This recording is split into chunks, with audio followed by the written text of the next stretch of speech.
have a lot of great people. We do a lot of incredible things here in America. But boy, are there some just cold and callous sides to the things that we do here. And this minimum wage situation is like a glaring example of one of the colder elements of the country. Just the idea that anybody would be working for 7.25 an hour in any job is nuts. Okay. Yep. In a country as rich as ours, that should just never be the case. And I hope we change this thing soon.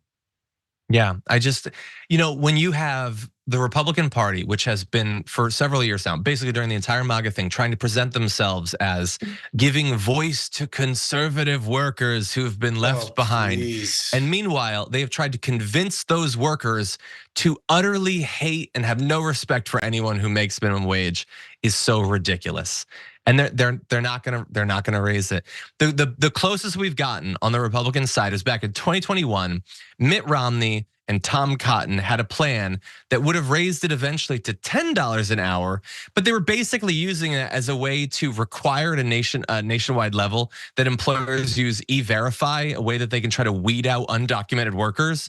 So they're like, okay, if we can help to facilitate or mass deportations, we'll give you the lofty $10 an hour. Oh my God, you're gonna be buying Lambos and Rolls Royces at your $10 an hour. They just don't care. It's utterly corrupt, the opposition to it. And by the way, the Democrats have not always been nearly good enough on this. They had an opportunity to raise it and they didn't. But under Harris, they need to. They need to be pressured to. And I just want to throw out one more thing before we close. There's also now a groundswell of support on the right. They're going to be requiring that the IRS not allow you to directly file your taxes. They are just bought by TurboTax and those sorts of things. It would be way better. It would save money for workers. It would facilitate a faster doing of your taxes. And they're going to pass a bill to stop the IRS from actually doing that. They are so transparently corrupt. Cruising into an election, they are spitting in your face. And I want to see how people are going to respond to it. That is unfortunately all the time we have. It's probably more than the time that we had. Waz, as always, it is a pleasure to have you. Thank you for joining us for a Friday show. Thank you. Peace. And I'll see you guys on the power panel. Oh, nice. Okay, join Waz on the Hour power number panel. one. Hour number one. Join him. I think Anna and Yaz, I think, are going to be there Yes. with Waz. It's going to be a great show. I'm going to be taking the afternoon off because of the COVID and all that. My throat tends to go out as the day goes on. But next week we're back. We got big plans. We got to hit the ground running. We got a new nominee. We're on the race to the DNC. We have reason to have hope, reason to be optimistic about the future. And that's novel. I like it. Join me for it. For now, though, stay safe out there. Stay sane out there. We'll see you soon.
welcome. It's indisputable. I'm your host, Rashad Richey. Good to be with you. We have a lot on the agenda today. Breaking down news of the day, none other than Jackson White, TYT Rebel HQ contributor, all-star, and host of Politics and Paper. Fascinating program. Always amazing to get his analysis.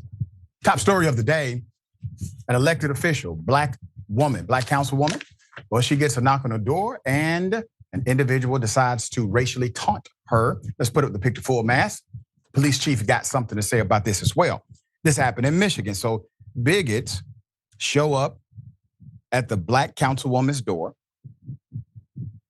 Authorities say they have identified the two white individuals who visited this council member's home and pointed a photo of an ape at her doorbell.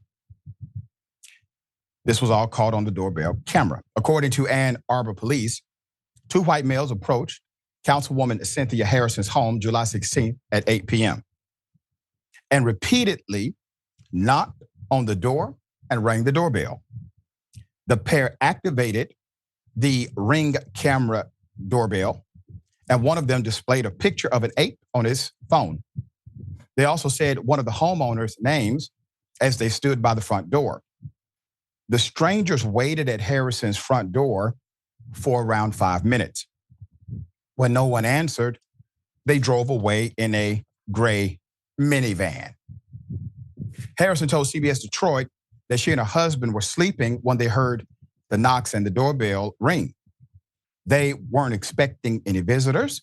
And when they checked her doorbell camera, she saw the photo of the ape. Quote, "I've never really heard anyone knock at my door with such ferocity," Harrison said.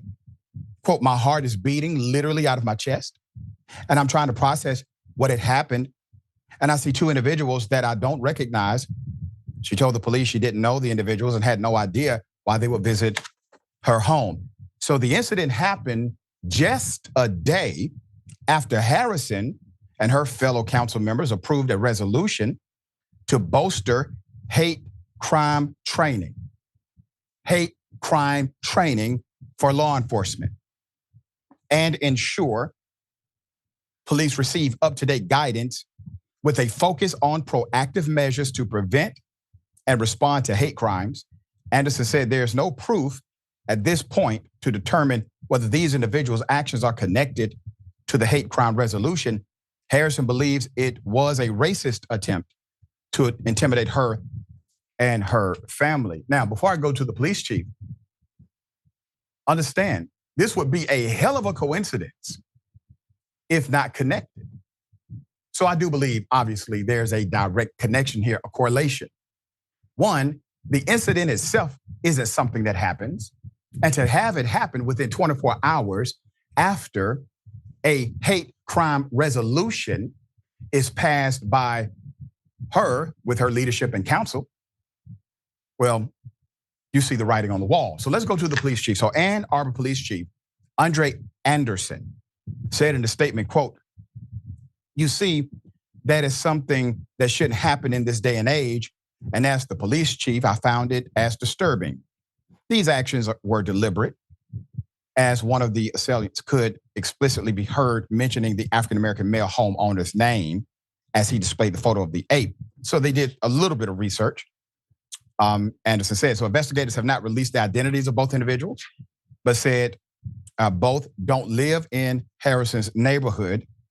One was an adult. At some point, we will get the information over to our prosecutors as well as those that were charged in this particular incident and allow them to make the decision, Anderson said. Let's do this. I know somebody in Ann Arbor knows who the adult was. I'm not concerned about the juvenile. If the juvenile was involved, I would not show the face anyway. But the adult is fair game. Why the local police have decided to withhold the identity of the individual involved who is an adult, I do not know. Typically, this is not standard protocol when there's an actual suspect with positive identification, especially if you do not have them in custody, so that people can be alerted. This individual, well, they need to come to the station for questioning, or perhaps they have a warrant for their arrest. So if there's somebody in the local area If you know who the person is, make sure you send it to us at Indisputable. I will post it appropriately. All right, hell of a thing, Jackson. But once again, boldness. They're not trying to hide who they are. They drove up in their mama's minivan, more than likely, and wanted to send a message, probably because they heard police talk about it and not like the new resolution. Yeah, definitely. I think it's pretty safe to assume the correlation between the passing of the hate crime resolution and them doing this. But also, I think it's clear that, this DEI rhetoric and what's going on with Kamala, and we'll talk a little bit about that next. But all of that is definitely not helping with people's general attitudes and what's happening to the country, with the country. The constant rhetoric of this is our last chance to take our country back, to save our country, to take it back from the browns and the black people and the gay people and all of that good stuff. So all of that really just spiraling into this action, Yeah. just a reflection of the culture we're in right now. Yeah, I agree with you. And I got to say this, when Trump had his ear nipped by the bullet, I didn't see one damn MAGA supporter jump on that stage. It was all government employees. All right. It has happened, ladies and gentlemen. The Obamas have endorsed VP Kamala Harris for president of the United States. Here it is. Kamala. Hello. Hi. Hey there. Oh, hi, you're both together. Oh, it's good to hear you both. I can't have this phone call without saying to my girl Kamala, I am proud of you. This is going to be historic. We called to say Michelle and I couldn't be prouder to endorse you and to do everything we can to get you through this election and into the Oval Office. Oh, my goodness. Michelle, Brock, this means so much to me. I am looking forward to doing this with the two of you, Doug and I both, and getting out there, being on the road. But most of all, I just want to tell you the words you have spoken and the friendship that you have given over all these years mean more than I can express. So thank you both. It means so much. And we're going to have some fun with this too, aren't we? Can I remind everyone, that's how human beings sound when they talk? This is heart. This is decency. The right cannot produce a moment like that where it is a reminder of the best of our humanity, regardless of your political ideology. That was a heartfelt conversation. That was something injected into the political mainstream that has not been here for a minute. And it's called heart, decency, respect, friendship, courtesy. Let's put it up. Hell of a thing. Trump vans. They mad as hell. They don't know what to do. Okay. So meanwhile, Wednesday night, in a statement emailed to Mediaite, the Trump campaign backed out of any debates, citing a variety of impediments.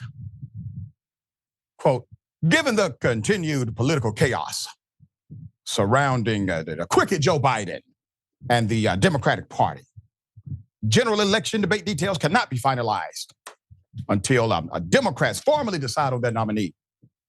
There is a strong sense by many in the Democratic Party, namely Barack Hussein Obama, that Kamala Harris is a Marxist fraud who cannot beat President Trump, and they're still holding out for someone better. Therefore, it would be inappropriate to schedule things with Harris because Democrats very well could change their minds. Him scared. Now what? So now that you have on speakerphone, both of them, I won't give you one, Obama, we're gonna give you two. So the reality is this, the Democratic Party, the president of the United States currently, Joe Biden, took a debate with Donald Trump before Donald Trump was the official nominee of the Republican Party. But all of a sudden, the heir apparent nominee of the Democratic Party, the de facto nominee of the Democratic Party, can't get an opportunity to get up on that stage, and they cite rule and regulation. I'm just following the rules here, fellas. All right, there's more. Harris would respond to the announcement. What happened to any time, any place, bruh? I put the bro on the end of it because that was in the spirit mind when she said it.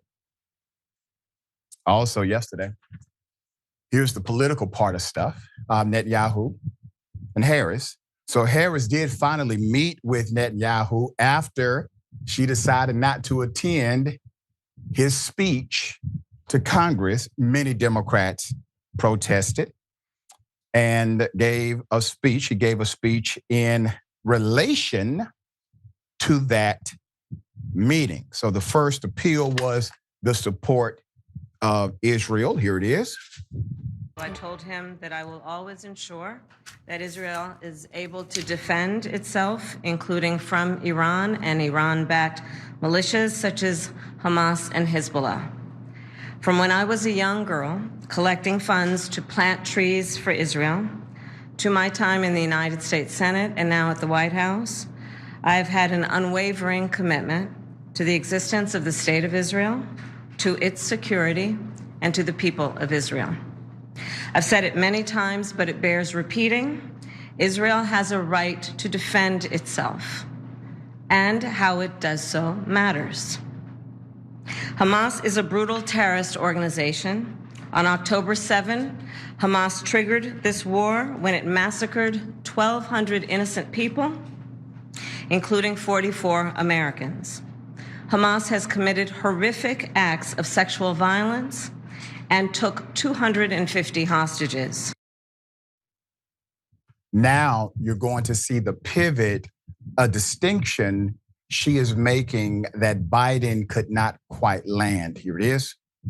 I also expressed with the Prime Minister my serious concern about the scale of human suffering in Gaza, including the death of far too many innocent civilians.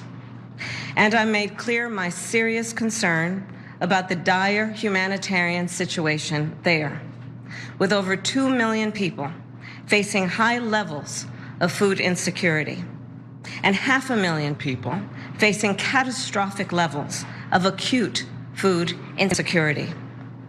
What has happened in Gaza over the past 9 months is devastating.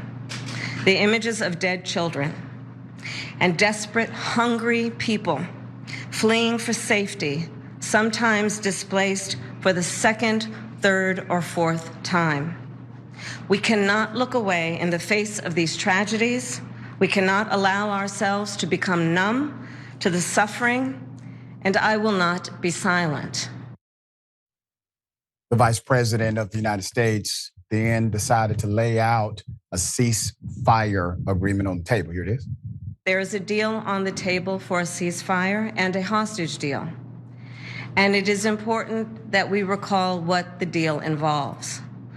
The first phase of the deal would bring about a full ceasefire, including a withdrawal of the Israeli military from population centers in Gaza. In the second phase, the Israeli military would withdraw from Gaza entirely, and it would lead to a permanent end to the hostilities. It is time for this war to end, and end in a way where Israel is secure, all the hostages are released, the suffering of Palestinians in Gaza ends, and the Palestinian people can exercise their right to freedom, dignity, and self-determination. I want to remind everyone that Netanyahu had a very different message to Congress where he criticized protesters, said they were not familiar with the region, called them useful idiots, etc., to those who are standing up for a ceasefire and humanitarian rights. VP Harris had this to say. So to everyone who has been calling for a ceasefire, and to everyone who yearns for peace, I see you and I hear you. Let's get the deal done so we can get a ceasefire to end the war. Let's bring the hostages home, and let's provide much needed relief to the Palestinian people. And ultimately, I remain committed to a path forward that can lead to a two-state solution. And I know right now it is hard to conceive of that prospect, but a two-state solution is the only path that ensures Israel remains a secure, Jewish, and democratic state, and one that ensures Palestinians can finally realize the freedom, security, and prosperity that they rightly deserve. The tone is completely different. It provides the context for what her policy will be. A lot of times a president may not be able to pass a law, but when they set a tone, it creates the atmosphere required for the effective communication and hopefully solution to take place. Jackson, politically well played, in my opinion, how this was done. She kept the base on her side by basically snubbing Netanyahu. Still was able to basically mandate that they take a picture together so that she doesn't alienate some of the more pro-Jewish faction within the party. And then she provides a proper contextualization of her support for Israelis' independence and right to defend themselves, but not right to defend themselves by any means necessary through killing and genocide. What say you? Yeah, I think she addressed this as well as she possibly could have. And I think that we deserve to give ourselves the opportunity to give her a chance. One, she was able to distinguish herself from Biden. And two, now that we know the state that Biden was in, I think it's clear that Kamala is able to actually fight back because the public sentiment is so clear that we want peace for Palestinians. Yeah. Overwhelmingly, we understand that. I think at this point, this race is Kamala's to lose. I think the momentum is completely shifted. I don't see Trump getting much of a boost at all. And that's mostly because the RNC is over. He didn't get a jump from the assassination attempt. And two things, most importantly. One is this race, especially because there's only 4 months left, is not really about Kamala. It's more about what she represents. It's about moving forward towards the future. It's about hope. And two, the Republican apparatus is completely unprepared to deal with this shift. It's really incompetent because she's the vice president, so they should have a plan for that just in case. But whether you have J.D. Vance being incredibly unpopular in all of his rhetoric and his stances, and then just the general, Kamala's a DEI hire, she didn't earn her way. Think about how that's going to ricochet through people's households. The endorsements, everything is really piling up. All the money she's raising, the small dollar donors, the people signing up to campaign for her. Again, if she just shows up and does what she needs to do and no more, I think that she's got it. We shall see, dear brother. All right, we'll bring you updates as they come. What if I told you that there's an innocent individual in prison? He should be released, but the Republican Attorney General work some magic to make sure that this innocent person is not released. Put up the picture full mass. Talk about a miscarriage of justice.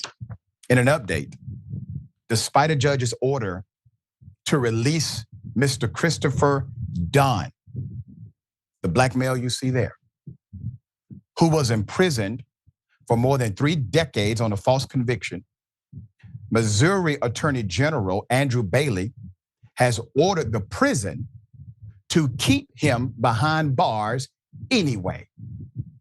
Although the judge threatened to hold the Attorney General in contempt of court, the Missouri Supreme Court steps in, sided with the Attorney General on this malfeasance late Wednesday evening, keeping Christopher Dunn behind bars despite a judicial order to release him and despite overwhelming evidence that he is completely innocent of any crime, according to KMOV News.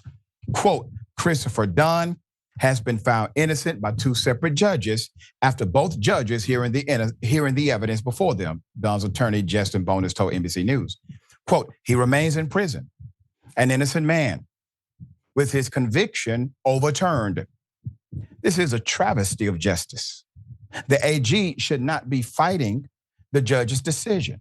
Their job is not to fight to uphold convictions, but to seek justice. That is not what is happening here, Bonus added. And I want to remind everyone, when a prosecutor takes an oath, the prosecutor does not take an oath to uphold convictions, to get convictions. Prosecutor takes an oath to simply uphold justice, to carry out rule of law. There's more. So according to the Associated Press, the AP, top prison official told reporters that Dunn was outside the prison. You got to hear how wild this is. He was outside of the prison waiting for his wife to pick him up. waiting for his wife to pick him up because a judge said he's innocent of a crime. But minutes later, the official retracted and said the Missouri Supreme Court issued a ruling against his release while Dunn was signing paperwork to be free. If you know a little about the story, you know we've had a lot of disappointments where we thought we'd finally get his freedom, and it was snatched away. Christopher's wife, Kira Dunn, said to the AP, quote, "So we were just bracing ourselves." Let me give you a recap. Put up a young 18-year-old Mr. Dunn, okay? Mr. Dunn was 18 when the murder of Rico Rogers occurred. Among the key evidence to convict him was testimony from two boys who were at the scene of the shooting. Both later recanted their testimony, saying they were coerced by who? By the police and by the prosecutors involved. That is illegal. A judge has heard Dunn's innocence case before. At an evidentiary hearing in 2020, Judge William Hickel agreed that a jury would likely find Dunn not guilty based on new evidence. But the judge declined to exonerate Dunn, citing a 2016 Missouri Supreme Court ruling that only death row inmates, not those like Dunn sentenced to life in prison without the possibility of parole, could make what's called a freestanding claim of actual innocence. So let me explain this. If you're in a trial and you're the defendant, evidence is presented, there are things that are said that are untrue, but because they follow the rules of evidence, there's no objection from your counsel. Anytime counsel objects, defense counsel objects, it secures or preserves that objection for appeal. So you can appeal based on what you object to, typically. If there are no objections that you can appeal on, you have to then make a freestanding claim of innocence. In Missouri, they have a law that says, well, yeah, you can do that, but only if you're on death row can you claim that the injustice or the reason for appeal is actual innocence, which is insane, obviously. All right, now a 2021 law now allows prosecutors to seek court hearings in cases with new evidence of a wrongful conviction. It has led to the freeing of another longtime inmate, Kevin Strickland, who served more than 40 years 40 years plus for a Kansas City triple killing, never committed. Lamar Johnson was the second inmate freed as a result of the new law. Dunn's attorney at the Midwest Innocence Project says, and he should be the third. So St. Louis Circuit Attorney Kim Gardner took up his cause after an investigation her office conducted with the help from the Innocence Project. We talked about this, convinced her he was innocent. Everybody who hears the case said, damn, he's innocent. He's completely innocent. This was in a 1994 killing. She previously succeeded in getting a court to set aside the conviction of another man named Lamar Johnson, who spent damn near 3 decades in prison. What in the hell is happening? Put up the court that made this decision. You see something ironic here? The Supreme Court of Missouri, Justices Mary Russell, W. Brent Powell, Zale Fisher, Robin Ransom, Paul Wilson, Kelly Bronick, and Ginger K. Gooch serve on the bench. Now, obviously a miscarriage of justice, obviously adversarial to what the justice system should be about, but to the judges who are part of the judiciary, to the judges who did the right thing, thank you. Thank you. Thank you for doing the right thing. Thank you for releasing this man more than one damn time. To the Attorney General, who's obviously a horrible human being. To the AG's office and the prosecutors that will stand for this, you have an opportunity. You have an opportunity to either say something or get the hell up out of that office and make your protest public. This is not how it is supposed to work. To someone who is advocating for this man, The appeal to the U.S. Supreme Court, obviously, or appeal to a higher court of competent jurisdiction is going to be mandated here. The man is innocent. He's been declared innocent by multiple judges. He's been declared innocent by a prosecutor, but the top prosecutor, the AG, for some reason, whatever political game he's playing, he wants this innocent man to spend the rest of his life inside of a prison for a crime he never committed, which means the person who did commit the crime is free. Jackson, thoughts here? About nothing but precedent for, supposed law and order and racism. Reminds me a lot of Donald Trump when, the exonerated, and he didn't want them to be let out. He thought they should still face a penalty because of precedent or rule and law backed by racism. We can't let them out because what's that going to say? It'll say that we're soft, but clearly it's just we got to keep this black man locked up because we got to keep people afraid. We got to keep things the way that they are. So it's really not more complicated than that. But unfortunately, these are the types of people who often slip into positions of power while we're not looking. And most importantly, right in our backyards where all of this stuff really tends to take place. So that's why we really got to pay more attention. Yeah, well said. We're going to stay on top of this story. Hopefully we will be able to see full justice served here. It's going to take people like you, those who give a damn about justice authentically in this country. We got more on the other side. It's indisputable, stick and stay.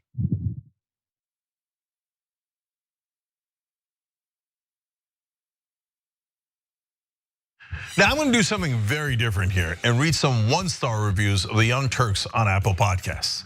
Donnie Franchise said, pretty much it's like listening to a trash compactor. Someone else said, negative, anti-American propaganda. And others said, out of context, misquotes, typical leftists who are afraid to debate, just smear. These two would be perfect for CNN or MSLSD. Well, Donnie, you might have a point, because I feel like a trash compactor right now after taking in all those garbage reviews. But thanks for listening anyway. We are, in fact, unapologetically progressive. And if you're not ready for bold commentary, then we're not the show for you. On the Young Turks, we speak up about the issues that matter, and we want to make positive change happen. And now here's why we actually do the show. Mariel Morales said, found this podcast from the True Crime Podcast, Fruit Loops, and other great progressive podcasts. I've become an instant fan of the Young Turks. Great conversation, great takes, very well composed, factual podcast, very informative. Love to hear that. Zed55 said, it's a joy to experience such awareness and intelligence from fascinating people. And Anna is gorgeous and brilliant. Apparently I'm just fascinating, but I'll take it. Paul for Progress said, news well delivered. Appreciate it. KOOK said, Democrats and Republicans are fair game for TYT, and if Anna or Cenk provide disinformation about anything, they will admit they made a mistake and correct it. We appreciate you noticing that we are honest. To people who actually listen to the substance of the show, thank you. Your listenership supports what we do. Leave a 5-star rating for the Young Turks on Apple Podcasts.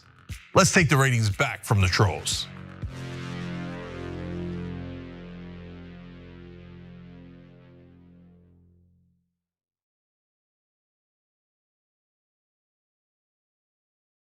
Everywhere you look, things are getting more expensive. Here at TYT, we understand this. That's why we're not gonna price gouge you or use inflation as an excuse to raise our prices. A TYT membership is not your typical subscription, but basic membership is still just $4.99. So what do you get for that price? For starters, you're getting exclusive programming, unique, exclusive designs from Shop TYT, access to a members-only chat, giveaways, emojis, and so many other amazing perks. But most importantly, you're helping to make an impact. As a TYT member, you not only help us do the shows every day, but you drive real positive change in the process. In 2017, we helped to start Justice Democrats right here on TYT. That's a group that got 12 progressives elected into Congress. That's amazing, you did that. Your support also funds TYT's very own investigative reporting. Just recently, our reporters exposed the Fellowship Foundation and pressured lawmakers into boycotting that bigoted event. Isn't that amazing? We raised over $30,000 for Jackson, Mississippi, and delivered clean water to thousands of people in need. Our petitions, polls, and community of activists help keep the corruption of Washington in check. That's the impact of what just $4.99 a month from our members can do. And we're just getting started. Positive change doesn't occur overnight, but with your contribution, we can make it happen together.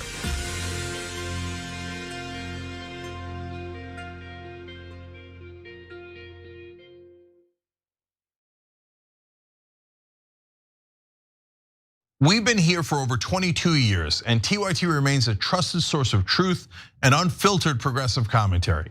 But we didn't achieve this alone. Our audience is an essential part of our collective story.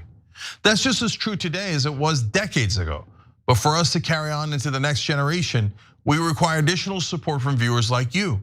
We're still here and will always be here as long as our viewers support us at tyt.com/team.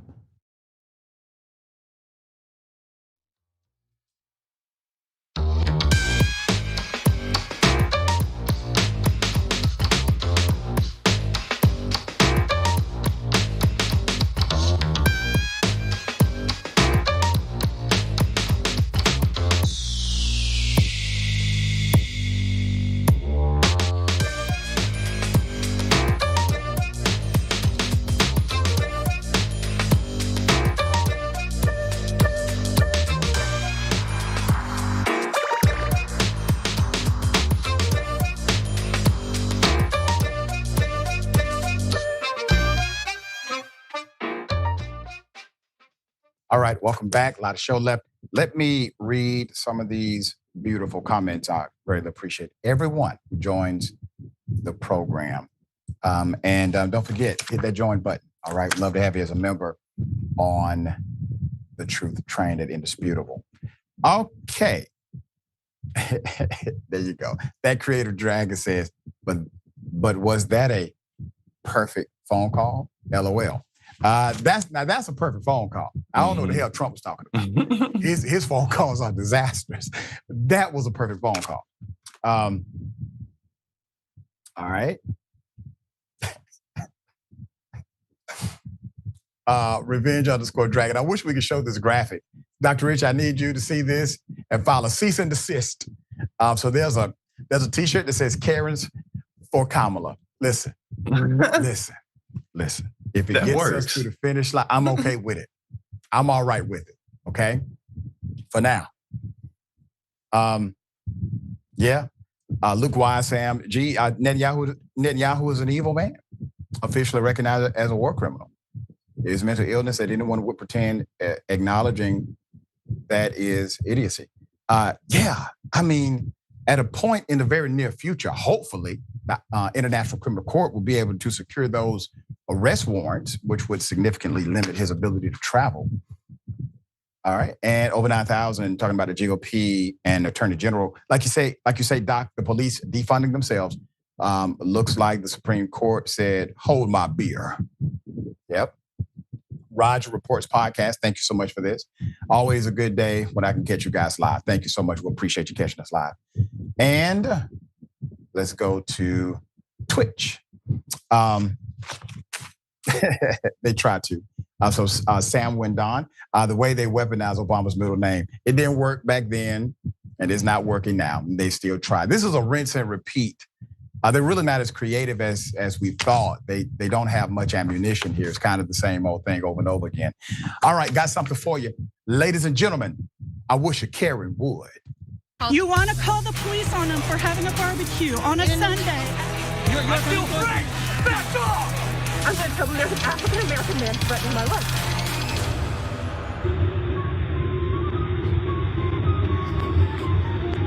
Hi, how are you? Yeah, I need to talk to you. I'm not at home right now. Well, then I'm going to have to call the police to come over here because you were told not to put your air conditioner on, and your air conditioner's running and it's going in the unit downstairs. The air conditioner shouldn't be on. Wait, can you talk a little louder? The air conditioner shouldn't be on. I spoke with my landlord. Yeah. Well, the air conditioner's running. So maybe you have it on automatic. Let's have it on automatic. Okay, well, I'll come home and I'll come and shut it off. Okay, how soon can you be here? In 30 minutes. Okay, thank you. We'll see you then. Yeah. She wants to call the police on a black woman for the crime of running the AC on a hot ass day. Put it up full mass. Karen, I think you've been getting away with this for a long time. And I believe there's some people in your family that probably tried to intervene, but it did not work. And now you're here. Per Atlanta Black Star, this TikTok drew millions of views and showed an elderly Karen threatening to call the cops on her black neighbor just for turning on her AC. The video was captured by a doorbell camera on the black woman's home and posted to the account camera.street8 last month. Now keep that picture up. If this black woman would have told a friend, this would happen to me, it would be a hard to believe story. There has to be something else. Was there another thing involved? No. She just wanted to call the police because I had my AC on. It would have been a very ironic story, but it's real. The TikTok video was overlaid with the text, quote, what being a black woman living in a retired neighborhood looks like, calling the police on me for having my AC on. It's unclear what occurred after the black woman arrived home to attend to the AC. The viral video garnered over 8,000 comments, mostly in support of the black woman, quote, how dare you stay cool in the summer? The nerve, one commenter sarcastically wrote. Nobody's gonna tell me when I could turn my AC on and off, another person wrote. That sounds like a maintenance problem if the tenant said that it isn't on, one comment said. So there you have it. The whole narrative of I have to call the police for everything that a black person does is kind of, part of the course for Karens in the world. This is an opportunity for reflection. Hopefully things change. All right, Jack's thoughts. What's that saying about the devil in idle's time or something like that? It's amazing what we do when we're bored, all of us, you know what I'm saying? Like now there's varying degrees, but we need something to do. And this is just clearly a reflection of her sitting around all day, not having nothing to do. You got to have something to be mad at. Maybe she's anxious and she doesn't know where to put it. That's kind of how the mind works. You feel anxious, you got to put it somewhere. And I guess it was on this woman's air conditioning. She's supposed to be hot and sweaty and gross all day instead of cool and clean, I guess. But yeah. I don't know. I think she just go to bingo night or something. Yeah, bingo. It's always available. All exactly. Right. I got to go to break. I got more on the other side. It's indisputable. Stick and stay.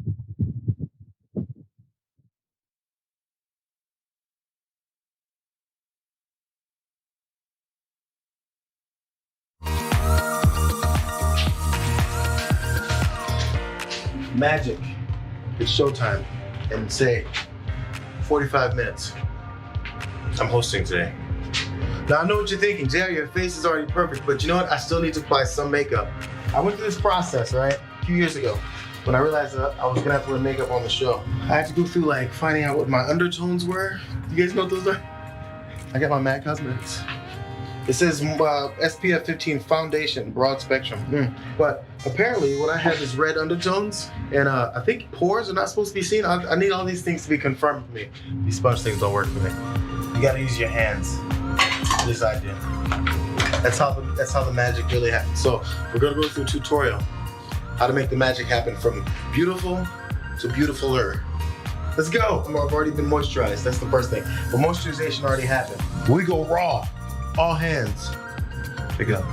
Couple streaks. This is the guy we're putting on makeup. We got dots.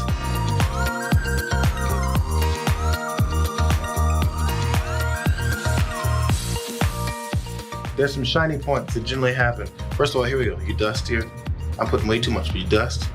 Oh, get the excess off. You don't want chunky powder. There's like a T-zone, I think, right? Mine is a double T-zone. Because I went middle and another cross. Make sure your nose isn't all at all shiny, people get on you for it. They'll say, that's not a good point you made on there, JR. Your nose is shiny. You guys are picky like that sometimes. I think that's about it, fellas and ladies. See you guys next time. Bitsies.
All right, welcome back. A lot of show left. Let me read some of these comments. Ms. Ray, ma'am, are you well? Apparently not. Get a life. Talking about the Karen and the AC. Librio, I'll be damned if someone tell me to turn off my AC during the summer. I run my AC in the wintertime just to mess with it. All right. Paris Olympics. Well, they are showing their bigotry. They are banning hijabs. Muslims have something to say about this. Put up the picture full mask. Per USA Today. 23-year-old Diaba Kanouté, the NCAA Big West Best Defensive Player, 2023-2024. Great averages, great player. Okay. And born and raised in Paris. Has a high free throw percentage, excels in steals, earning breakout star status in this year's NCAA Women's March Madness. However, she cannot play basketball in France, including for the national team in the Paris Olympics, due to her cultural and religious expression you see before you. I thought we were beyond this madness. The International Basketball Federation, the Geneva, Switzerland-based organization that governs the sport worldwide, in 2017 overturned a global ban on what they call the headscarves worn by some Muslim women. France's domestic version of that same body, the French Federation of Basketball, has not followed suit. They did not reciprocate this new enlightenment that the world seems to embrace, opting instead to apply the country's laws on secularism that ban the wearing of symbols or clothing that express a religious affiliation in public schools and other institutions linked to the state. And I'm going to give you some context of that in just a moment. So USA Today reports athletes like Diaba, they have faced significant hurdles in their basketball careers. Quote, the context in France makes me nervous, she said last month in a Zoom call with reporters. Coaches, human rights representatives working to overturn these bans in French sports at both professional and amateur levels. She had a quote. She said, it's very frustrating to be excluded from representing my country or just being able to play basketball simply because of my religious identity as a Muslim woman who chooses to wear a hijab. I can't fully express my faith and pursue my athletic aspiration. Per Amnesty International, these bans mean many Muslim women are not only excluded from participating, but also never get the necessary training. They never get the opportunities to reach the Olympic level. So the star athlete acknowledged that her selection for France's Olympic basketball team wasn't a shoo-in. However, she pointed out that before the ban came into effect, she played for the French under-18 national team, with whom she won 2 silver medals and 1 gold. Quote, I don't know if I'm good enough, to be honest. I would never be able to answer that. I've never had the opportunity to actually be part of the team, which is the reason you have equitable opportunity, supposedly. Who are we trying to erase when we say you can't represent France while being visibly Muslim? Asks Helene Bach on the left, a French basketball player and human rights lawyer, in a video message during that call. Co-founder of Basket Pour Tots has been urging the IOC and International Basketball Federation to help overturn France's ban. In June, her group, along with 10 other rights organizations, wrote to the IOC president, Thomas Bach, calling the ban clearly a violation of Olympic Charter values. Now, the Olympics should have something to say. USA Today reports activists argue that sports club members in France aren't technically subject to neutrality laws and claim these laws are enforced selectively. You have Timothy Gattiat, a French basketball coach and Basket Pour Tots co-founder, noted that Sikh players wear turbans. They face no bans, unlike Muslim players with hijab. He said the bans have reduced the number of girls playing, potentially leading to low recruitment and the closure of some clubs. Obvious selective implementation there. In response to the letter sent to the IOC to Bach by Basket Pour Tots, the other rights groups and the IOC said that in general, athletes were free to wear whatever. They veil, headscarf, hijab in Olympic Village and Olympic venues, but that during competitions, the technical rules set by National Sports Federation applied. The IOC said that, quote, elite athletes competing for French national teams are considered civil servants. This means they must respect the principles of secularism and neutrality. The IOC's letter further added that it knew of only one case of a hijab-wearing athlete competing in Paris for France who was impacted by the ban. It said that case had been resolved to the satisfaction of everyone without offering any further details whatsoever.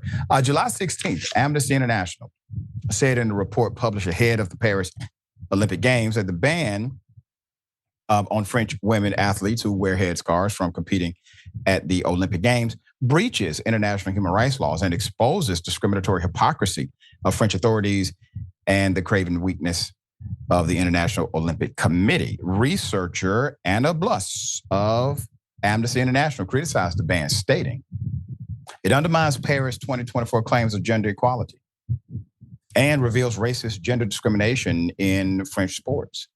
She added that these discriminatory rules violate Muslim women's human rights and hinder their participation in sports, countering efforts to make the sports more inclusive. Amnesty notes that France's bans in multiple sports breach international human rights treaties and violate the IOC's human rights framework, creating an untenable situation for the Olympic host country. And naturally, this is something that a lot of people are paying attention to, but selective implementation, obviously. The rule of secularism was supposed to create more inclusion, less bias.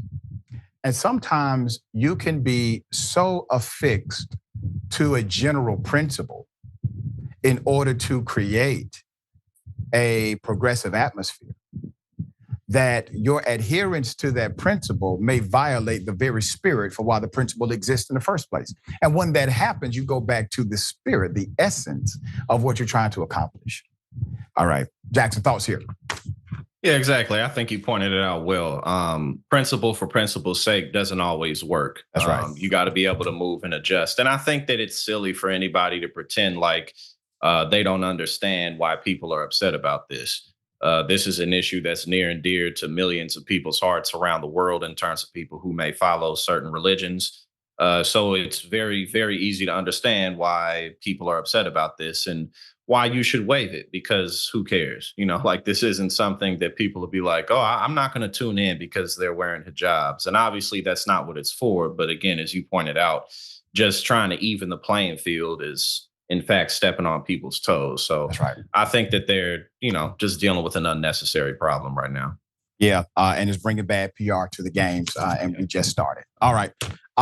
Well, here we go again. The right, conservatives, GOP, MAGA, they began attacking Kamala Harris, racial identity once more. Here it is. Kamala Harris said, a female, right? A minority, all of these things. I do want to also remember something, though, because as she continues to run as a woman she's been very against the greatest threat to democracy being a white male, right? She's talked about that over the years. I don't have the exact quotes, but I'm sure if you've watched the news over the years, you've heard them say white supremacy is one of the greatest threats to our democracy, which of course we know that is not the truth. And her husband is a white man. Her mother is, I believe, Indian, and her father is Jamaican. So for all of you out there who are saying, well, finally we have somebody like us, all of our friends and fabulous Black Americans and African Americans, remember something. She's not one of you. She's not even married to one of you. Well, Megan.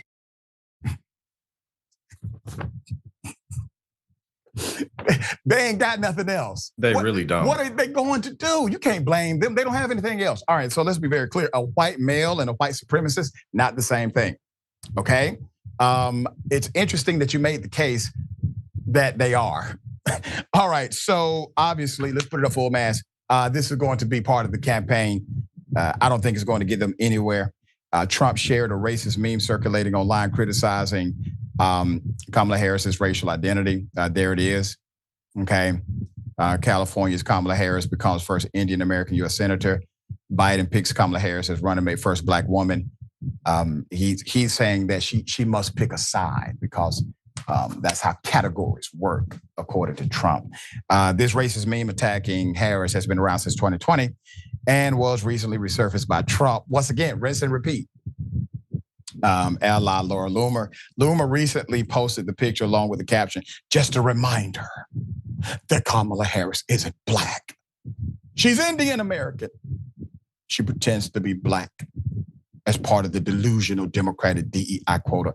But see, here's a beautiful thing. In your world, Indian is also not white. So the DEI part still fits. So I don't know what you're trying to prove here. You all don't like anyone of color. That's how bigots work. Okay. So Laura Loomer did what she did. This narrative was co-opted by conservatives, which originated from some of her Black critics who have been questioning her Blackness for years. Once again, ladies and gentlemen, all of these things have been done before. And they have no other ammunition, so they're doing it again. Here it is. And you got Queen La Imhoff in there. You know who Imhoff is? No. Yes, she does. Who? Mrs. Imhoff, Vice President of the United States, who goes by her maiden name. Miss Kamala? Kamala Harris.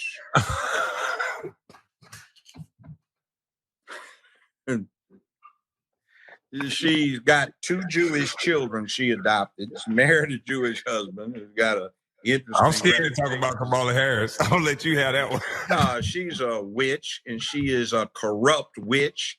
She's been corrupt her whole life, and she f***ed her way to the top. Oh, Lord.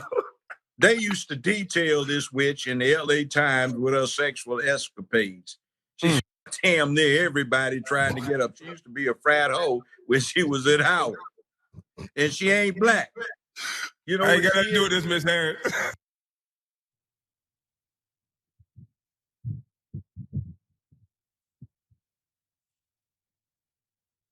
Kamala Harris responded to this on an interview with the Breakfast Club. Here it is. Yeah, another meme says, Kamala Harris is not African American. Her parents were immigrants from India and Jamaica, and she was raised in Canada, not the United States. And it said fact. That's what the meme said. So I was born in Oakland. Yeah. and raised in the United States, except for the years that I was in high school in Montreal, Canada. And look, this is the same thing they did to Barack. Yes. This is not new to us. And so I think that we know what they're trying to do. They're trying to do what has been happening over the last 2 years, which is powerful voices trying to sow hate and division among us. Mm-hmm. And so we need to recognize when we're being played. I'm glad you mentioned Barack, because a lot of black people question if Barack was black enough. I see them doing the same thing to you. So what do you say to the people questioning the legitimacy of your blackness? I think they don't understand who black people are. Because if you walked on Hampton's campus or Howard's campus or Morehouse or Spelman or Fisk, you would have a much better appreciation for the diaspora, for the diversity, for the beauty in the diversity of who we are as black people. So I'm not going to spend my time trying to educate people about who black people are. You know, some folks have a limited vision of who we are as black people. Mm-hmm. And that's on them. That's not on us. People need to be educated about who we are. But I'm black. Yes. And I'm proud of being black. Absolutely. And I was born black. I will die black. And I'm proud of being black. And I'm not going to make any excuses for anybody because they don't understand. She went to Howard and she's an AKA in addition to that. So, Jackson, like really, man, I'm almost, I'm not quite there, but I'm almost feeling bad for the GOP. They really don't have much more than this kind of rinse and repeat campaign they ran against President Obama to attack the credentialing, I guess, or the qualification of their blackness when they don't even like black people. All right, so what are your thoughts? I mean, it's pathetic, really, and it reflects the fact that the Republican Party, while there's plenty of issues with the Democratic Party and the Democratic platform, this reflects that the Republican Party has no plan and no policy ideas whatsoever. Clearly, they were prepared to just basically make jokes about Biden all the way through November. Yep. That's really all they were going to do is try to make Trump look like macho compared to Biden. But now that that's gone, I mean, Trump's going around the country saying that Kamala couldn't pass her bar exam, even though she was an attorney general. Like, Right. did they not check her resume or something? Like, did they just forget about that? It's stupid.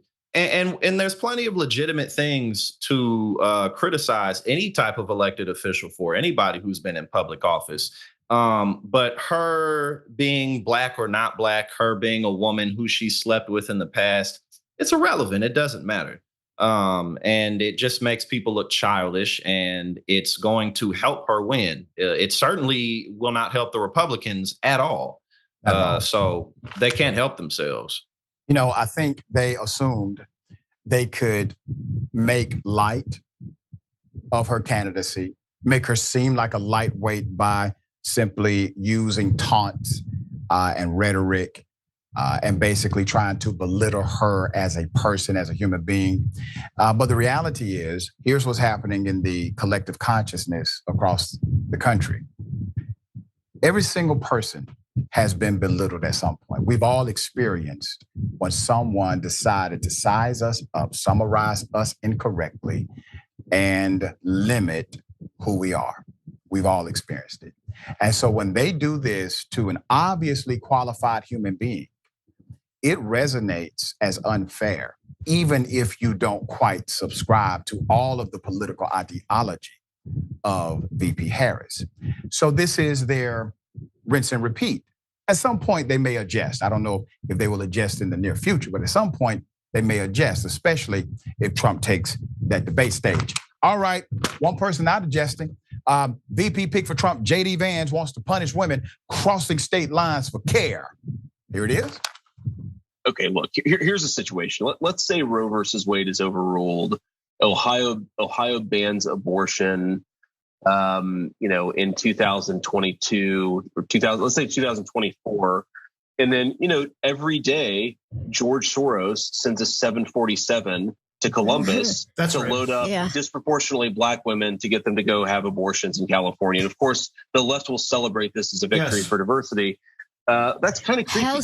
How's justice is when we exterminate that's right, working class black people? Yeah. Something like that could, that would be a really weird turn of events that could happen, yes. And it's like, if that happens, do you need some federal response to prevent it from happening? Because it's really creepy. And, I'm pretty sympathetic to that, actually. All right. One, a woman's right to choose should be absolute here. It's a medical decision. And without the J.D. Vance commentary, you may not know exactly where he stood on this. You do know that traveling, interstate travel, is a constitutional right. You have the right to interstate travel. And when you see these laws, because now you have Texas and other places are saying ridiculous things, like if you seek to exercise your right in the state where it's legal, you could be charged. And this was proclamation set forth by members of the legislature. They never did this as it relates to gambling. There are states where you could gamble, states where you can't gamble. So people go to states where you can gamble. They come back to their home state. Nobody was there waiting to arrest them because they decided to leave their state to go do something in a state where it's legal. They don't do that with proclivities of Las Vegas situations either. Put him up for a mass. So here he is. He's the guy bringing down the Trump ticket, ironically. Raw story. New audio shared by Kamala Harris promoting account sparked online discussion Thursday night. The audio reportedly featuring GOP VP pick J.D. Vance suggested he supports a federal response to prevent women from crossing state lines for abortions, which, by the way, they will be going to states where they are legal. Raw story could not immediately verify the audio's authenticity, but the account described it as a stunning leak and criticized the Ohio senator for advocating for such a federal response. The internet wasted no time slamming Vance over the remark, including Senator Chris Murphy of Connecticut, who called the audio dystopia scary. Murphy wrote on X, quote, "It's not enough for them to tell women they can't have children or what health care they can get. Now they want to control where women can travel. Online users also shared the following views. One user requested clarification on disproportionately black women, remarked, while another wrote, Project 2025 equals Project Control. One X user also warned about potential invasive policies for women traveling internationally, like mandated pregnancy tests, etc. Meanwhile, yet another clip resurfaced of Vance from 2021, a speech he gave. It was a bizarre suggestion. Here it is. Let's give votes to all children in this country, but let's give control over those votes to the parents of those children.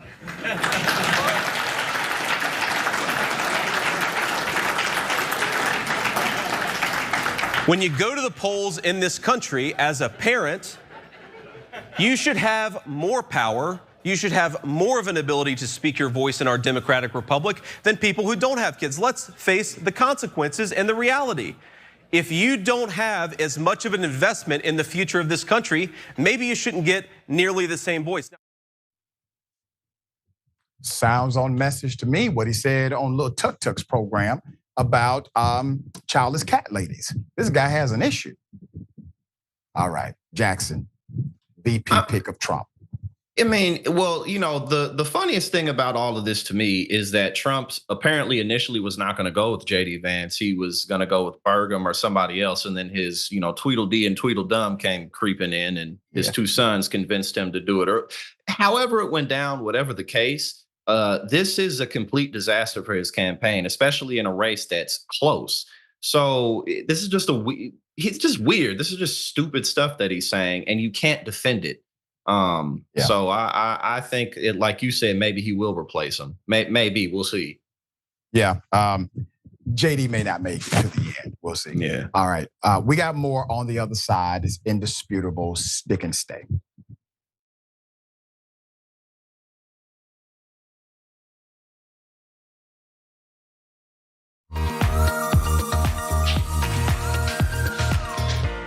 Magic. It's showtime. And say 45 minutes. I'm hosting today. Now I know what you're thinking, Jerry, your face is already perfect, but you know what? I still need to apply some makeup. I went through this process, right? A few years ago. When I realized that I was gonna have to wear makeup on the show. I had to go through like finding out what my undertones were. You guys know what those are? I got my MAC Cosmetics. It says SPF 15 foundation, broad spectrum. But apparently what I have is red undertones, and I think pores are not supposed to be seen. I need all these things to be confirmed for me. These sponge things don't work for me. You gotta use your hands. At least I did. That's how the magic really happens. So we're gonna go through a tutorial how to make the magic happen from beautiful to beautifuler. Let's go. I've already been moisturized. That's the first thing. But moisturization already happened. We go raw. All hands. Pick up a couple streaks. This is the guy we're putting on makeup. We got dots.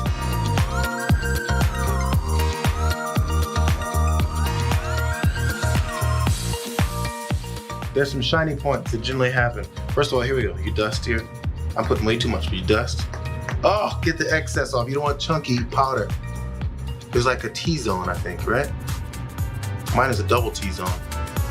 Because I went middle and another cross. Make sure your nose isn't all shiny. People get on you for it. They'll say, that's not a good point you made on there, JR. Your nose is shiny. You guys are picky like that sometimes. I think that's about it, fellas and ladies. See you guys next time. Bitsies.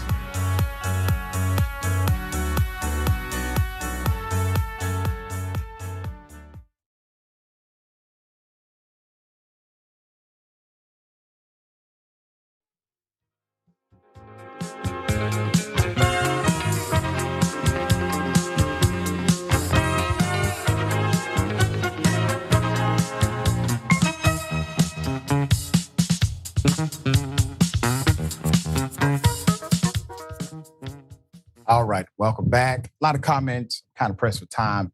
We'll read as many as I can. Snack Panther, man, we can't pause on the bigotry, not even for the Olympics, not even for the World Games, man. The World Games. All right, hell of a thing, isn't it? And Funk Dragon 76, yeah, she's black, deal with it.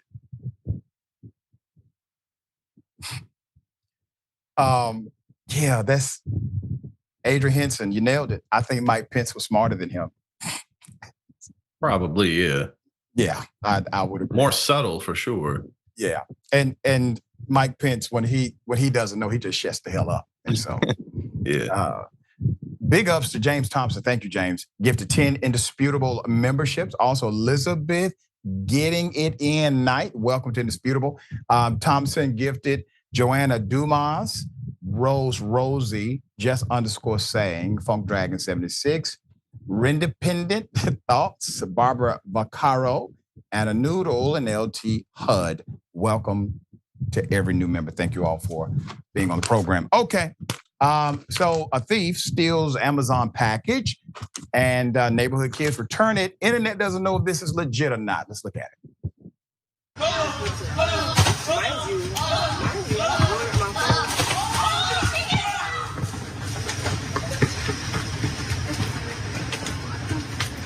Y'all, this is why I don't, bro, this is why I'm telling you I don't fuck with the hood because, I'm gonna right the fuck back because that was just a lot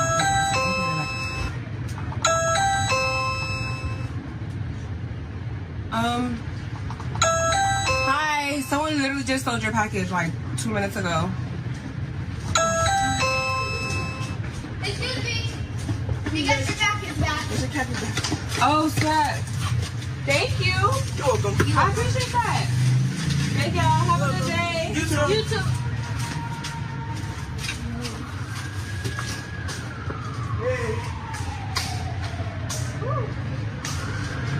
What the fuck?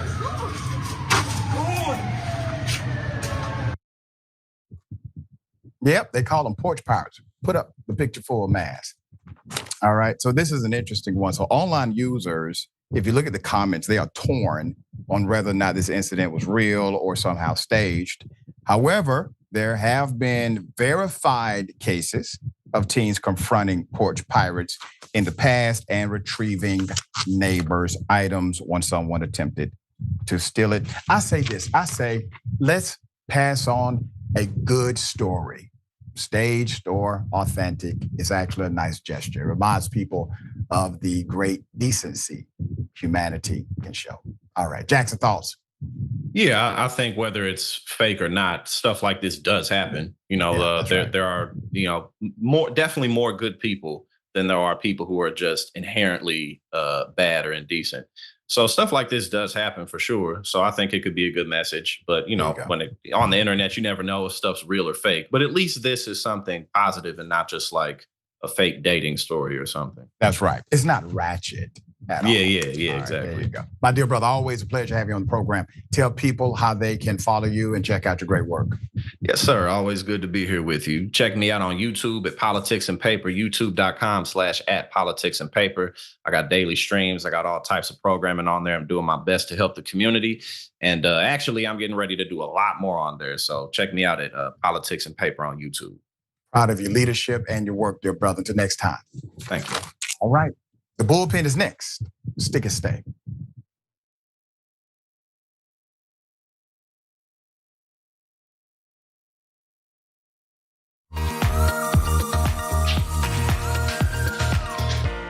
Magic. It's showtime. And say 45 minutes. I'm hosting today. Now, I know what you're thinking. JR, your face is already perfect, but you know what? I still need to apply some makeup. I went through this process, right? A few years ago. When I realized that I was gonna have to wear makeup on the show. I had to go through like finding out what my undertones were. You guys know what those are?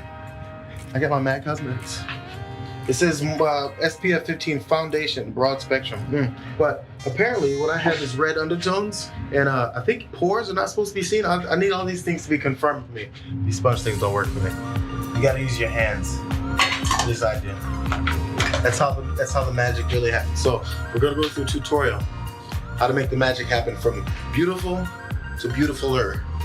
Let's go. I've already been moisturized. That's the first thing. But moisturization already happened. We go raw. All hands. Pick up a couple streaks. This is the guy way of putting on makeup. We got dots.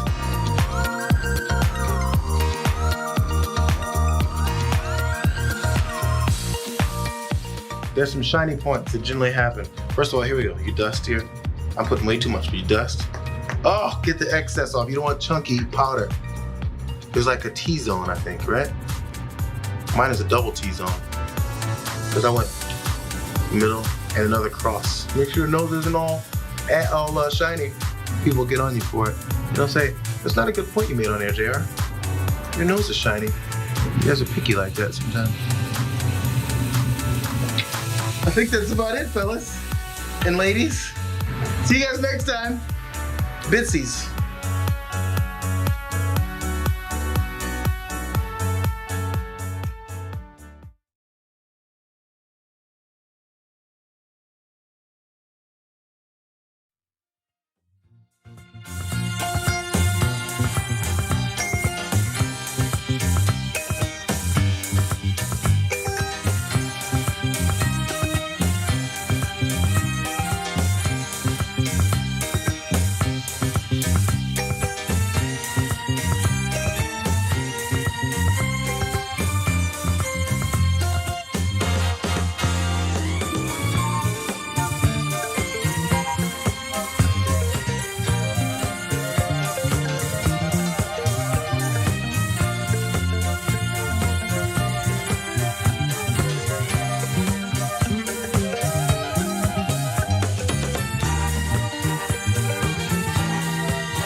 All right, welcome back. Let me read a few of these viewer comments. I appreciate everyone for joining the convo. Yeah. So Lori Park says, a statistic was finally released from an organization last week. The death rate of females having difficulties with their pregnancies has soared. It is such a sad, sad reality that in an alleged industrialized nation like America, we still have this disconnect that is so severe, especially with women of color. All right. Ladies and gentlemen, welcome to the bullpen.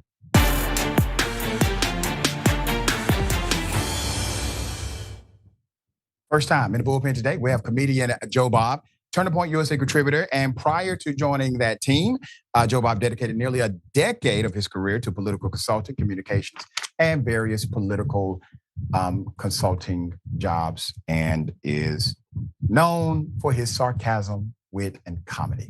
All right. According to your bio, you just want to be a less horrible golfer. I think you and I can actually start off with agreeing to that. How's your game now, man? So since the time of writing that, I'm happy to report not any better. I've tried the expensive clubs. I've tried it all. It just I will shank every third shot right up into the not fairway. Well, listen, man, it's all psychological, brother. It just may not be for you.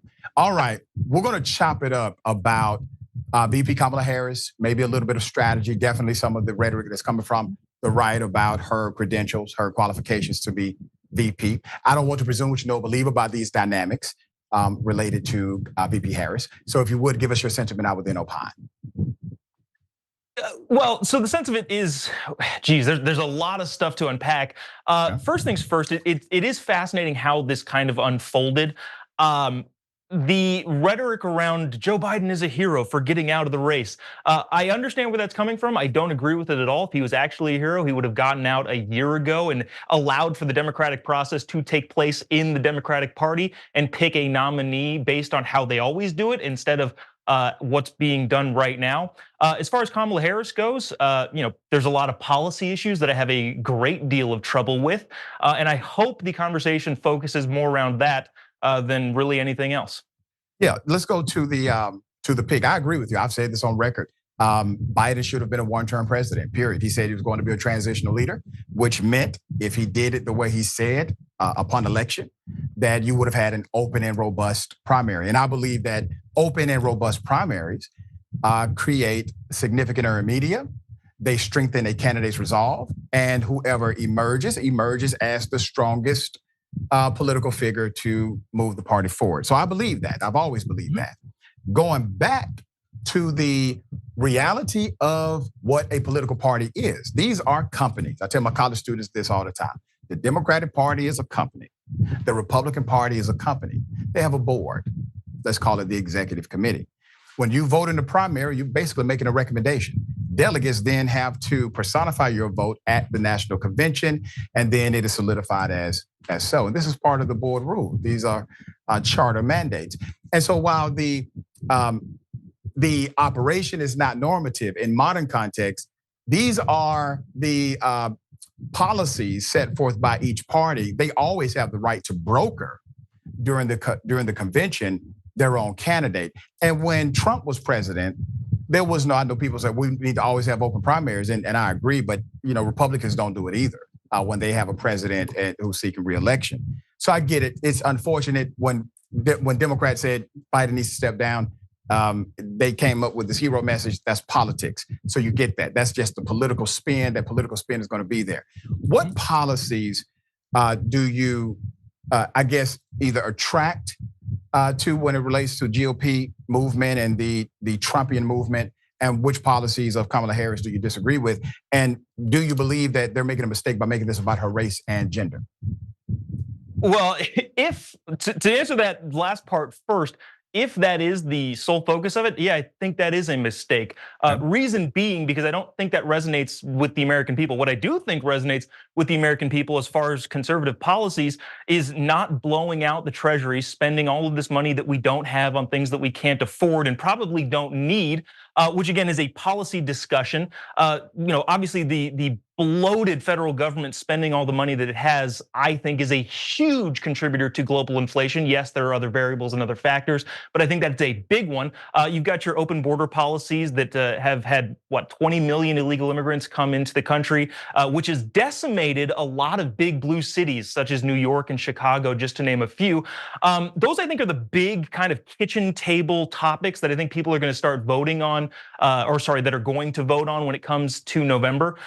I would love to see the conservative side of the aisle focus more in on those. Just from a political strategist standpoint, when you have the issue, hammer the issues. And if you don't have the issues, you hammer the desk, which I think is an old political saying. Unfortunately, I believe the conservatives have the issues right now. Joe Bob, let me tell you the problem with that. And this is the reason why they're making it about race and gender more so than about politics and policy. Who's doing that? I'm not seeing a bunch of people doing that. Specifically, not Trump, who said she said she's a crazy person, but he would say that about anybody. Well, he called it garbage. But the people that I'm talking about, that's not a race or gender thing. Well, no. I'm talking about the people who are. And so obviously you're not looking at the news. So Fox News, Joe Bob, I'm going to tell you now, dear brother. Fox News, their entire slate continues to refer to her as DEI Kamala Harris. They literally put it as a branding mechanism. But is she not? Hold on, dear brother. I'm going to answer the question for you, and then we can get into a back and forth about it. So when you say that it resonates with individuals like myself and others who have worked their ass off to become exactly what we have become today, productive individuals who give back to the community and work hard. It says you are minimized because automatically they assume you're a DEI hire because of your skin color or because perhaps of your gender. It just doesn't bode well for them, but this is their messaging routine. In addition to that, you have a clip of JD Vance saying cat ladies, childless cat ladies, which by the way, once again, that pissed off conservative women. McCain came out, said she was upset by this message. And then you have liberals, white women, said the exact same thing. This guy has pissed off both of those categories at one time, which is very rare. And then when you talk about political strategy, the GOP returning back to some policy of fiscal conservatism, how can they do so when it was their guy and the guy they have chosen again, Donald Trump, who ran up a record deficit prior to COVID-19, prior to the pandemic? He already had a record set of 23,500 per capita debt per human being in the United States of America based on his policies prior to COVID. So if you try to make the political argument of economy, you can't win that argument when you have the guy who is your heir apparent and the one you selected for the throne being the man who raised your national debt and created your deficit to a record level of any modern president. So how are you going to make that argument? Because there's a lot there. First things first, the JD Vance cat thing was like a 3-year-old Tucker Carlson clip, which probably should have said that. But he did not denounce it, nor has he changed his mind about it, dear brother. It is a current context. Yeah, okay, so then look at it from a political strategist standpoint. This is mostly an online quote unquote controversy. And if he goes out and makes a big statement, the chances that he's going to actually draw more eyeballs to people who haven't seen it, like from a political strategy standpoint, it when you say it's an online commentary, Joe Bob, what does that mean? Sorry, what? When you say it's an online commentary, what does that mean? Well, you got to remember from an electoral standpoint, most people aren't paying attention to the tiny little nuances and jabs on Twitter. Just because it has a bunch of— That's not true, Joe Bob. You need to look at your latest data. 83%. I read political campaigns for a very long time. Dear brother, and let me go back to something. Look, Joe Bob, we can go, hold on one second, Joe Bob. Just hold on. I let you talk. Just hold on one second, brother. I promise I'm going to give you the opportunity to respond. We can go credential to credential. I was the chief strategist and political director for the Democratic Party for the state. I've done political strategy for 25 years. So we can go credential to credential. So 83% of individuals today, 83%, brother, look at Pew Research. You can find it, source me there. 83% of individuals who are participating in this upcoming election receive a significant amount of their news from social media and online sources, 83%. So that's why I challenge your assumption that just because something is online doesn't mean it's ineffective. The echo chamber of the online apparatus garners more views than live television does in this political era. I don't know when was the last time you ran a campaign, dear brother, but online commentary and the echo chamber of media and the media presence online has way more impact than the original action of what was said. Go ahead. Well, here's what I'd say to that is good luck with that.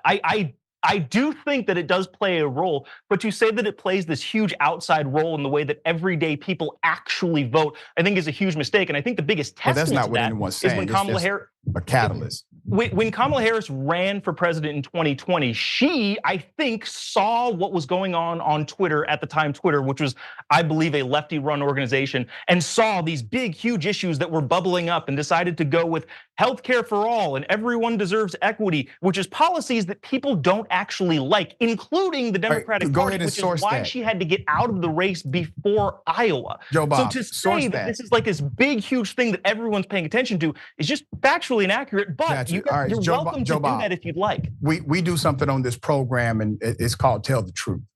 And so when you say something like that, I encourage you, I challenge you when you say that the vast majority of Americans disagree, and you quote, say a policy. Can you source that for me? Yeah, she got out before the Iowa caucus. I'm not talking about Republicans, Democrats. I'm talking about literally Democrats. Let's back up for a moment. Let's back up for a moment. She was doing so bad in the polls. What are the policies? Because of her policies that Democrats didn't want her. What are the policies, brother? Which policies did they reject that she believed in? The healthcare for all. She was really, really big on healthcare. Okay, so you're saying, so let's go back to your statement because we're adults. Hold on, Joe Bob. Let's do one at a time, brother. Okay. So I know, but you take it all the time. Well, brother, it is my show, and I'm trying to get to a point, and you're filibustering it. So I'm trying to answer the question. I get interrupted. Let's just do one at a time, brother. I'm telling you, it's going to be easier that way. All right, and it'll be less harmful to you. So the healthcare for all dynamic, which Kamala Harris subscribed to, you're saying the Democratic Party rejected. However, they then proceeded to elect the man who basically co-authored the healthcare for all legislation, being the vice president of Barack Obama. So the policies between Biden and Harris are the same as it relates to healthcare for all. Biden is the vice president who brought you healthcare for all through the Affordable Care Act, i.e. Obamacare. And you're saying to me that Kamala Harris was rejected because the vast majority of Democrats did not want healthcare for all. You sound dumb as hell, Joe Bob. Hold on, do you not know the difference between the Affordable Care Act, which is a farce of a name, by the way, and Medicare for all? Because those are two very different things. And if you don't understand the difference between those two things, I said Medicare for all. Kamala Harris said Medicare so let's go to Medicare for all. What's the percentage? About equity. She's talking about all of these. Wait a minute, brother. What's the percentage of Americans that agree with Medicare for all? What's the percentage? I don't know. I'm telling you, the just said they rejected Party during her election campaign for president of the United States, she was polling so bad that she had to get out. Just so you know, it's 78%. 78% of Americans agree with Medicare for all. So you may not know these numbers, all right? I'm trying to help. You don't know what the difference between Affordable Health Care Act and Medicare for all is. How? So of course I know the difference, dear brother. I just assumed and misheard. I thought you said healthcare. You said Medicare. That's fine. I just gave you the stat for it. Do you know the stat for any of the things you're talking about? Any one of them? Okay, so the only stat that I've actually brought up is that 0% of Democrats wanted Kamala Harris to be the president. Well, that's not true either. Because she did get, wait a minute, brother, 0%? Do you let anybody talk on this show? Yes, sir. I challenge BS when BS is said. I've talked for maybe 30 seconds. No, sir, you've BS'd for the vast majority of the time. Okay, but then you're transitioning into different topics that don't align. That's what we do. We transition into. You got to keep up, dear brother, when you come on this program. Everyday skirmishes on Twitter, and you're saying yes, they do. And my evidence for that is Kamala Harris. No, I didn't say yes, they do. I said it has an effect, brother. I said it has an effect. Nobody denies that it has an effect. Everybody's saying, yeah, of course it has an effect. What I'm saying is the effect is a ripple in the pond, and you're saying it's a tsunami. Do you think people elected? No, I didn't say that. You're just lying. Did you suggest that Kamala Harris got 0% of the vote? You do realize she ran on a ticket with Biden. And so when people decided to vote for Biden-Harris ticket, Joe Biden, give me a moment, brother. No, are you actually, hold on. Do you think that you're saying what you think you're saying? Because I never said on the presidential ticket, when she ran president in 2020, which she did, I understand got out in December, which is before the Iowa caucus. That is what I said. Democrats don't want her. You don't think Democrats want her? I appreciate they have proven to say that they don't. Why is it? Okay, let me just ask you a question, brother. Why is it that Biden-Harris ticket defeated Trump? I mean, how long do you have? There's a litany. Go ahead. Since nobody wanted her, brother, why did the Biden-Harris ticket defeat Trump? Go ahead. Dude, I don't know if you're miscalculating things based. I'm just asking you a question, man. Do you know how to answer? What I'm trying to get is what you actually understand, what you actually believe. I can't nail that down. Do you want to answer the question or not, man? What I'm saying, first of all, do you agree that Kamala Harris ran for president? Sir, are you going to answer the damn question, sir, or waste my time? Do you agree that Kamala Harris ran for president? You're going to answer the question or waste my time, sir. Okay, so Kamala Harris, just so you know, Kamala Harris did run for president in 2020. Okay. She got out before the Iowa caucus because a lot of people did, dear brother. A whole lot of people got out before the Iowa caucus. Sir, why is it if everybody is against Kamala Harris, why did the Biden-Harris ticket defeat your candidate, Trump? Why? There's you got a an answer? Of reasons as to why that is. Are you trying to make the case that the only reason Joe Biden won is because Kamala Harris was attached to him?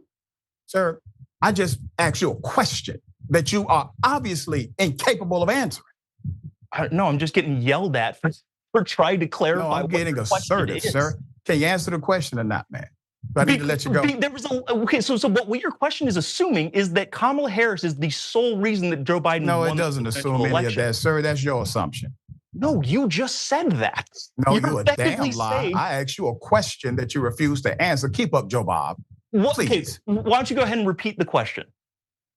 If no one wanted Kamala Harris, why is it that the Biden-Harris ticket, which is always the ticket of president, vice president, how we vote in the United States of America, which means those votes are collected by way of two individuals. One is your president, the other one is. Do you understand what your question is assuming? Hold on, brother. You asked me to explain it to you. I'm trying to do a child. No, but do you understand what your question is assuming? What you're saying is that you can understand, Joe Bob. So do you understand the question? Okay, so to answer your question, you didn't understand the question. Do you understand it now? The media whipped up a fervor to hate Donald Trump. I don't think Kamala Harris really had anything to do with it. You're making the argument. So you don't think Kamala Harris created any level of excitement inside of that he won? That's a crazy argument. Well, I'm not making an argument. I'm asking you a question. You're asking the question framed in the sense of what the argument that you're making. Joe Bob, man, listen, just because you talk a lot, it don't make you more right. I haven't talked this whole time. You keep talking over me and interrupting anytime I try to say anything. You're literally not even answering the one simple question I posed to you. I just did several times. I don't know what to tell you. So what's the answer? Go ahead. I didn't hear you, man. What's the answer? Because people hated Donald Trump because of the media whipped up fervor. What you're assuming so the media, it's the media's fault. I can't get a word in. No, I'm just clarifying, brother. What you getting upset for? But I'm clarifying. You say the media. But here's the thing: is the reason that you're asking the question is because you're trying to say that people wanted Kamala Harris, which by default. Why do you keep assuming what's in my mind, dear brother? I'm right here in front of you. Because you're saying it out loud. You hear yourself. This is my assumption. I think you're unprepared, dear brother, and I'm going to let you go. I think I'm prepared for this debate. So we'll bring you back, read a few books, look at some commentary, come back. Okay, answer the questions. All right, and read some damn research polls. For more than 35 seconds next time. Well, if you got something other than BS to say, I will. I appreciate you being on the show. I can't talk. You keep talking over me. I don't know if this is how you do it. I had to ask you a question 7 times. But I haven't been able to answer any of your questions. Because the second I start talking, you start talking over me. I don't know if this is how you generally run things. I thought this was going to be a substantive conversation. I thought it was too. I'm really surprised. I like the fact that Young Turks has this sort of thing going. But if you can't have a conversation because you just go off in a million different directions, what's the point in having the conversation? I apologize if my directions are a little bit too advanced for you and quick pivoted, but this is how I run my program. Dude, I will pray for you. Good luck, man. You believe in white Jesus or black Jesus? Oh boy. Which one? White Jesus or black Jesus, brother? I'm not even going to dignify that question. All right, I understand. I see where you at. I appreciate you, Joe Bob. Thank you for being on the show, sir. All right. All right. Take care of yourself. What the hell was that? Take care of the planet. Remember, the truth is always indisputable.